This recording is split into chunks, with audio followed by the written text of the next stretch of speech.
shoulder. Reaching the shallows, he plowed out of the river onto a sandbar. Not even taking time to shake the water from his body, again he raised his head and bawled, and tore out down the bank. In a trot I followed, whooping to let him know I was coming. Before I reached the tree, old Dan's deep voice was making the timber shake. The tree was a large birch, standing right on the bank of the river. The swift current had eaten away at the footing, causing it to lean. The lower branches of the tree were dangled in the water. I saw how the smart old coon had pulled his trick. Coming in towards the bank from midstream, he had caught the dangling limbs and climbed up. Exhausted from the long swim, he stayed there in the birch, thinking he had outsmarted my dogs. I couldn't understand how little Ann had found him. It was impossible to fall the tree towards the bottoms.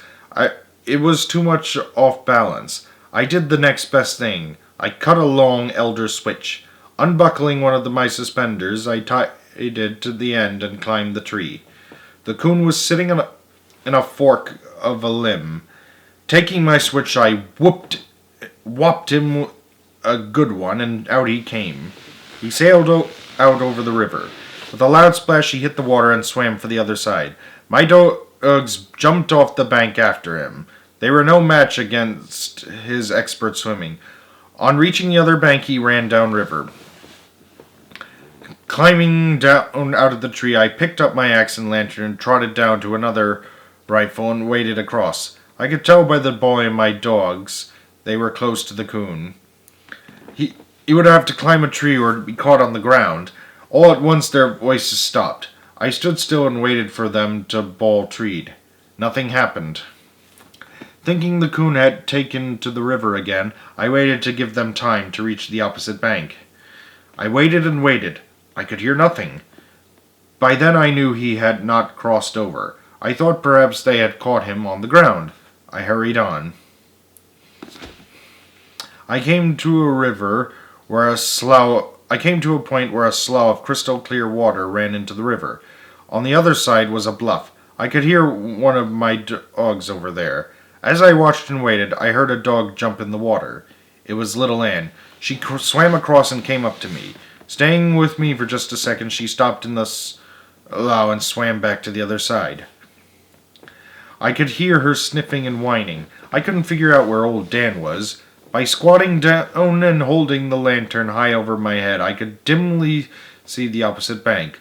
Little Ann was running up and down. I noticed she always stayed in one place of about 25 yards, never leaving that small area. She ran down to the water's edge and stared out into the slough. The horrible thought came that old Dan had drowned. I knew a big coon was capable of drowning a dog in the water by climbing on his head and forcing him under. As fast as I could run, I circled the slough, climbed up over the bluff, and came down to where little Ann was. She was hysterical, running up and down the bank and whining. I tied my lantern on a long pole, held it out over the water, and looked for old Dan's body. I could see clearly in the clear spring waters, but I couldn't see my dog anywhere. I sat down on the bank, buried my face in my hands, and cried. I was sure he was gone. Several minutes passed, and all that time little Ann had never stopped. Running here and there along the bank, she kept sniffing and whining. I heard when she started digging. I looked around. She was 10 feet from the water's edge. I got up and went over to her. She was digging in a small hole about the size of a big apple. It was the air hole for a muskrat den. I pulled little Ann away from the hole, knelt down, and pulled my ear to it. I could hear something, and feel a vibration in the ground. It was an eerie sound and seemed to be coming from far away. I listened. Finally I understood what the noise was. It was the voice of old Dan. Little Ann had opened the hole up enough with her digging so his voice could be heard faintly. In some way, he had gotten into that old muskrat den. I knew that down under the bank in the water the entrance to the den could be found. Rolling up my sleeve, I tried to find it with my hand. I had no luck. It was too far down. There was only one thing to do. Leaving my axe and lantern, I ran for home. Picking up a long-handled shovel, I hurried back. The sun was high in the sky before I had dug old Dan out. He was a sight to see, nothing but mud from the tip of his nose to the end of his tail. I held onto his collar and held him down to the river to wash him out, and led him down to the river to wash him off. The water there was much warmer than the cold spring water of the slough. After washing him, I turned him loose. Right back to the hole he ran. Little Ann was already digging. I knew the coon was still there. Working together, we dug him out. After the coon was killed, I saw what had made him so smart. His right front foot was twisted and shriveled. At one time he must have been caught in a trap and had pulled himself free. It was an old coon. His face was almost white.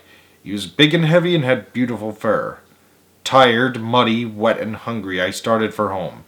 I've often wondered how old Dan got into that old muskrat den. Perhaps there was another entrance I had overlooked. I'll never know. One night, far back in the mountains in a place called the Cyclone Timber, old Dan really pulled a good one. Many years before my time, a terrible cyclone had ripped its way through the mountains, leaving its scar in the form of a fallen timber, twisted and snarled.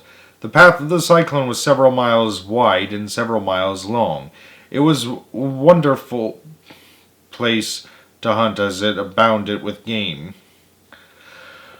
My dogs had struck the trail of a coon about an hour before. They had really been warming him up.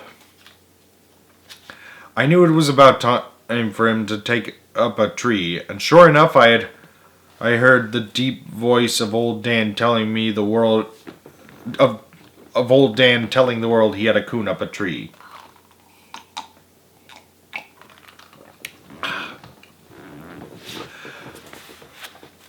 I was trotting along, going to them, when his voice stopped.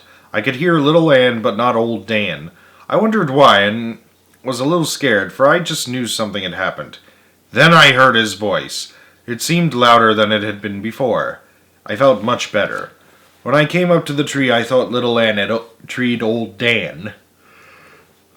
She was barking on her haunches, staring up and bawling the tree bark. There, a good 15 feet from the ground, with his hind legs planted firmly in the center of a big limb and his front feet against the trunk of the tree, stood old Dan, bawling for all he was worth. Above him, some 8 or 9 feet, was a baby coon. I was glad it was a young one, for if it had been an old one, he would have jumped out. Old Dan would have followed, and he surely would have broken all of his legs. From where I was standing, I could see it was impossible for old Dan to have climbed the tree. It was dead and more of an old snag than a tree, with limbs that were crooked and twisted. The bark had rotted away and fallen off, leaving the trunk bare and slick as glass. It was a good 10 feet up to the first limb. I couldn't figure out how old Dan had climbed that tree. There had to be a solution somewhere. Walking around to the other side, I saw how he had accomplished his feat. There in the bottom was a large hole. The old tree was hollow. Stepping back, I looked up and could see another hole, which had been hidden from me because of old Dan's body. He had simply crawled into the hole at the bottom, climbed up the hollow tree, and worked his way out on the limb. In some way he had turned around and reared up, placing his front feet against the trunk. There he was. I didn't know what to do. I couldn't cut the tree down, and I was afraid to climb it for fear I would scare the coon into jumping out. If he did, old Dan would jump too and break his legs. I ran plan after plan around in my mind. None would work. I finally came to the conclusion that I had to climb the tree and get a hold of that crazy dog. I blew out my lantern, pulled off my shoes and socks, and started shinning up the tree. I prayed that the coon wouldn't jump out. Inching along, being as quiet as I could, I made it up to old Dan and grabbed his collar. I sat down on the limb and held him tight. He would bawl now and then and all but burst my eardrums. I couldn't drop him to the ground, and I couldn't climb down with him. I couldn't sit there on that limb and hold him all night. It would be better off when daylight came. Glancing at the hole by my side gave me the solution to my problem. I thought, if he came out of his hole, he can go back in it. That was the way I had got my dog down from the tree. This had its problems too. In the first place, old Dan didn't want to be put in the hole head first. By scolding, pushing, shoving, and squeezing, I finally got him started on his way. Like a fool, I sat there on the limb, waiting to see him come out at the bottom, and come out he did. Turning around, bawling as he did, right back into the hole he went. There was nothing I could do but sit and wait. I understood why his voice had stopped for a while. He just took time out to climb the tree. Putting my ear to the hole, I could hear him coming. Grunting and clawing, up he came. I helped him out of the hole, turned him around, and crammed him back in. That time I wasn't too gentle with my work. I was tired of sitting on the limb, and my bare feet were getting cold. I started down the same time he did. He beat me down. Looking over my shoulder, I saw him turn around and head back for the hole. I wasn't far from the ground, so I let go. The flint rocks didn't feel too good up to my feet when I landed. I jumped to the hole just in time to see the tip end of his long tail disappearing. I grabbed it. Holding on with one hand, I worked his legs down with my other and pulled him out. I stopped his tree climbing by cramming rocks and chunks into the hole. How the coon stayed in the tree, I'll never know, but stay he did. With a well-aimed rock, I scare him out. Old Dan satisfied his lust to kill. I started for home. I'd had all the hunting I wanted for the night. To be continued.